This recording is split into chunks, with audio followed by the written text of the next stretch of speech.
Do you know what my papa named Persephone to do? Such a little thing. She was sold to a stranger before she ever learned his name. Not for gold, not for jewels. For safety, because her family had run out of every other option, and a duke with a cold reputation was the only man willing to make the offer. On her wedding day, the groom did not smile at her. He did not take her hand gently. He looked at the name written on the marriage papers and asked, in front of the entire congregation, if her parents had lost their minds.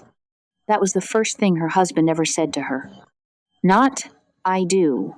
Not, "You look beautiful." He mocked her name at the altar, in front of witnesses, while she stood there in a wedding dress she barely chose.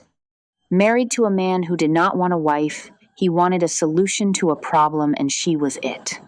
But here is what nobody in that chapter... He stays in the underworld. I think Hades must have...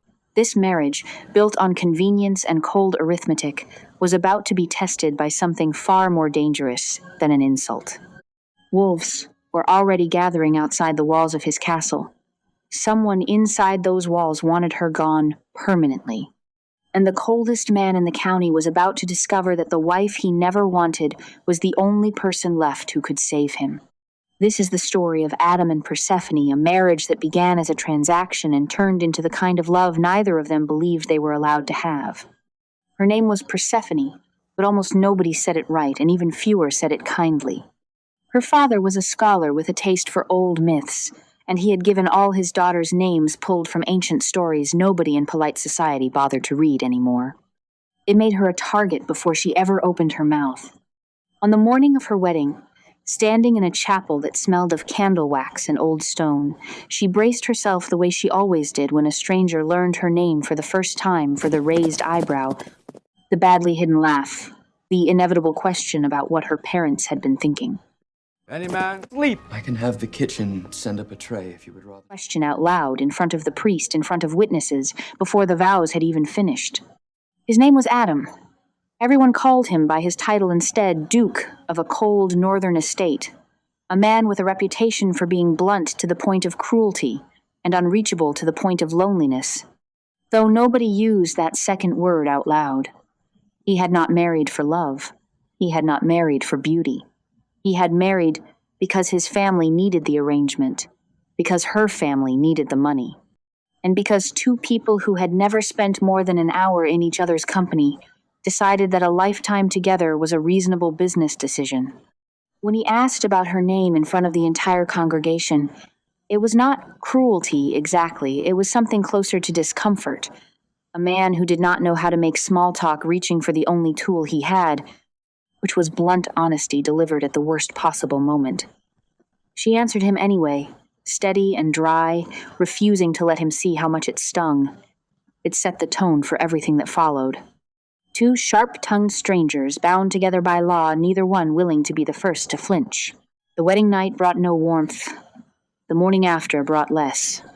Within 24 hours of becoming a duchess, she found herself in the farthest corner of the castle garden, crying where she thought no one could see her, mourning a life she had just given away and a family she might not see again for years. She was wrong about no one seeing her.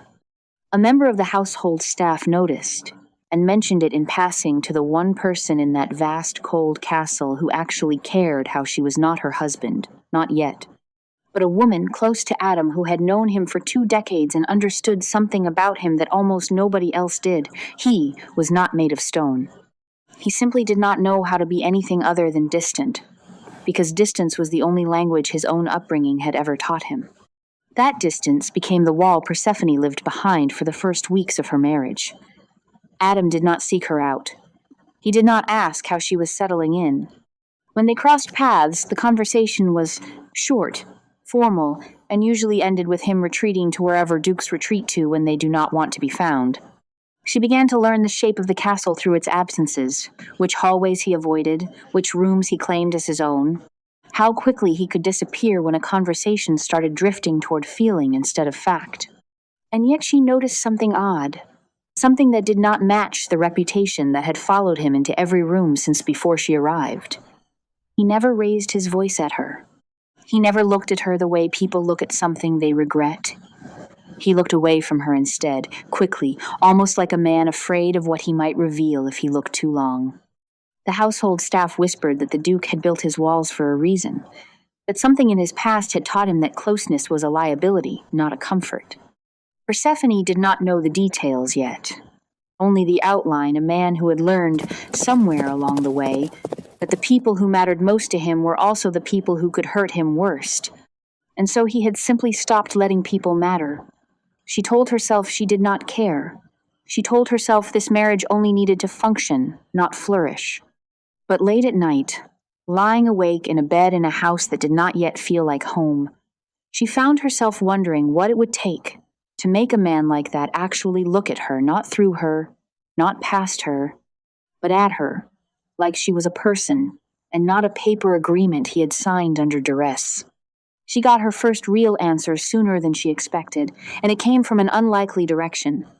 Early one morning, restless and unable to sleep, she made her way toward the stables, drawn by a childhood memory of horses she had not ridden in 10 years. She was not the only early riser at Fost Castle. The woman close to Adam, the one who had noticed her crying in the garden, was already there, and what followed was the first real conversation Persephone had since her wedding day. Not about the weather, not about the estate, but about Adam himself.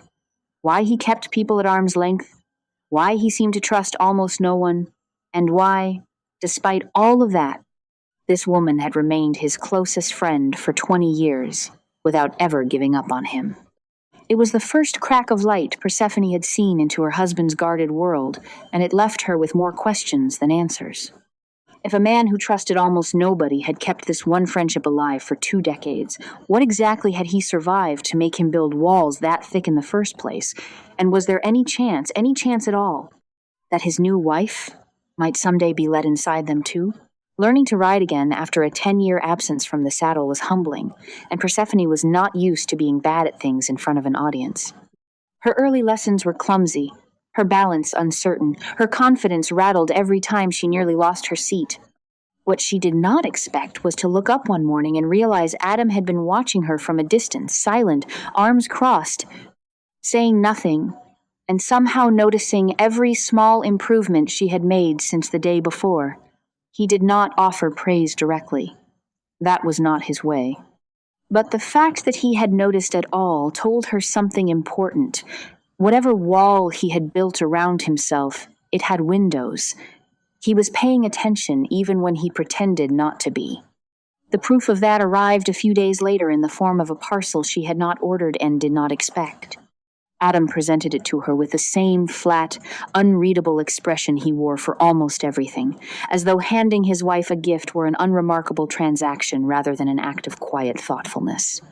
Inside was a proper riding habit, practical, well-made, exactly what she needed and had no idea how to obtain in a part of the country she barely knew. He explained it away in the fewest words possible. She needed one. He had noticed she did not have one, so he had taken care of it. No flowery language, no expectation of gratitude. And yet it was without question the single kindest thing anyone had done for her since she arrived at Fost Castle, and it landed harder than any grand romantic gesture might have, precisely because it came from a man who did not perform kindness for an audience.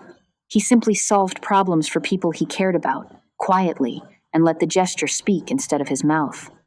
It was not the only gift. Not long after, Adam arranged for a letter to reach her word from her family, specifically from her younger brother, whom she had been desperately worried about since the day she left home. Getting that letter into her hands had clearly taken effort on Adam's part, coordination and correspondence he never mentioned or took credit for.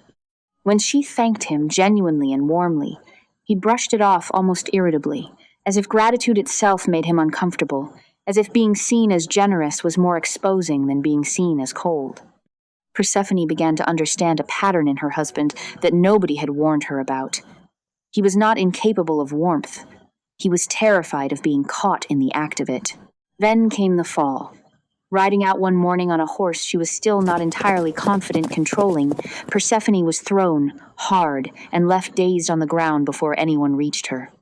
It was the kind of accident that could have been fatal, and for a few frightening minutes, nobody knew exactly how badly she was hurt.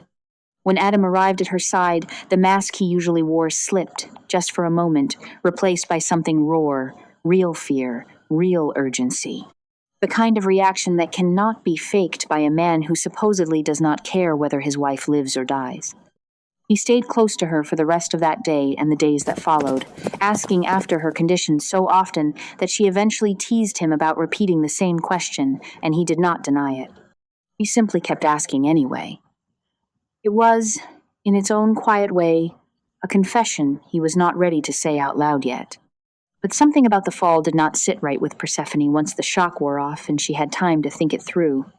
The stable hand who normally helped her mount had not been there that morning. Someone else had done it instead, a groom she barely recognized, and one detail stuck with her long after the dust settled. He had smelled unmistakably of bacon grease, strong enough that the scent lingered even after she was already in the saddle and riding. It was such a small, strange detail that it almost did not register as important. Almost. Because it meant someone else had been in the kitchen that morning before coming to help her mount a horse she had not fully mastered yet, and that raised a question she could not shake once it took root in her mind. Was her fall really an accident? Or had someone inside the walls of Fost Castle wanted her thrown from that horse on purpose, and if so, how far would they be willing to go the next time? The suspicion did not fade. If anything, it grew sharper the longer Persephone turned it over in her mind. A groom who usually helped her mount had mysteriously stepped aside that morning.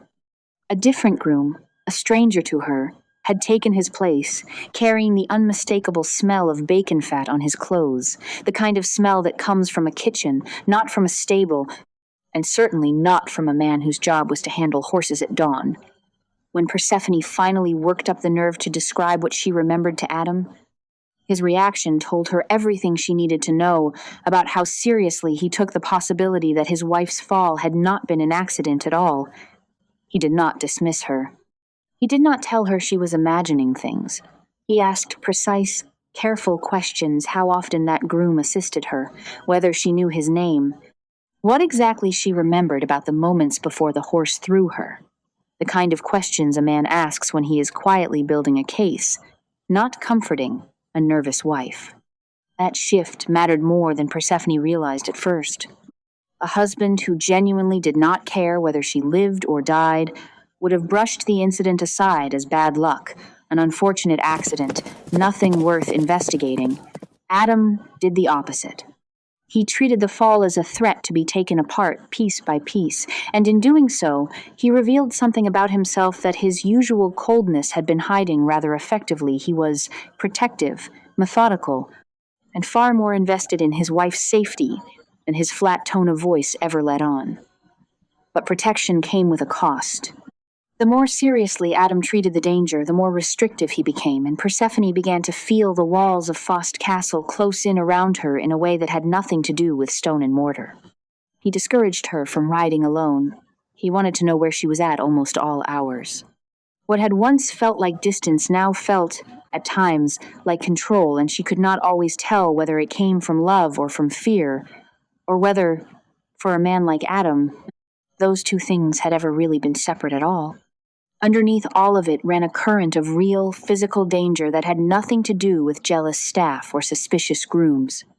Wolves had been sighted with increasing frequency near the edges of the estate, closer with each passing week, bold enough to be heard howling at night from inside the castle walls themselves. It should have been impossible. Wolves simply did not come that close to a fortified structure like Fost Castle, and yet the sounds kept coming, louder and nearer, until even the household staff stopped pretending it was nothing to worry about. Adam ordered the household armed.